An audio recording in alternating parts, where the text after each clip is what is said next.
नमस्कार शेतकरी बांधवांनो, आपल्याला नोव्हेंबर डिसेंबरची जर कधी आपल्याला मिरची लागवड करायची आहे तर ह्यासाठी चांगली खोल नांगरट, या अशा प्रकारे चांगली खोल नांगरट व नांगरून धुणून चांगलं मुरजलेलं शेणखत हे आपल्याला टाकायचं आहे. आणि टाकल्यानंतर आपल्याला जमीन ही 1.5 ते 2 महिने चांगली तापू द्यायची आहे. जर आपली जमीन जर तपली नाही 1.5-2 महिना तर आपल्या जमिनीमध्ये बुरशी ही तशीच राहणार आहे. तर शेतकरी मित्रांनो, आपल्याला जमिनीला चांगलं तापू द्यायचं आहे 2 महिने. घाई करायची नाही आहे. घाई केल्यानंतर आपलं जे मिरची आहे ही मिरची आपल्याला चांगलं उत्पन्न देणार नाही. परंतु चांगलं शेणखत आपल्याला एकरी 3 ते 6 टारल्या, परत त्याला नांगरून परत त्याला 1.5 महिना जमीन चांगली तपू द्यायची आहे. तपल्यानंतर 1 ते 1.5-2 महिने तपल्यानंतर मगच आपल्याला मिरचीच्या चांगल्या वाणाचं व हे वाणाची निवड करून काया जी काही आपल्याकडे इकडं चालते नोव्हेंबर डिसेंबर म्हणजे जी मिरची चालते आपल्या इकडच्या साईडला, ती मिरचीची लागवड आपल्याला करायची आहे.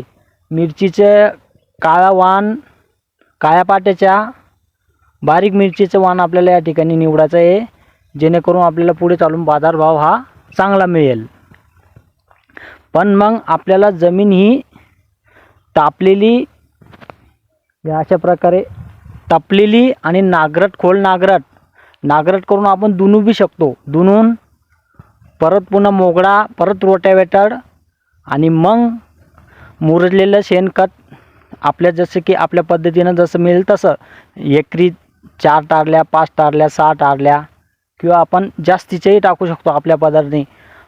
पण मग अशा प्रकारे याची मेहनत झाली पाहिजे. आणि याच्यामध्ये परत आपल्याला खोल नांगरट हे तर करायचं आहे, पण चांगल्या वाणाची निवड, जेणे की जी एक्सपोर्टला ती मिरची आपली पुढे होऊन चालेल.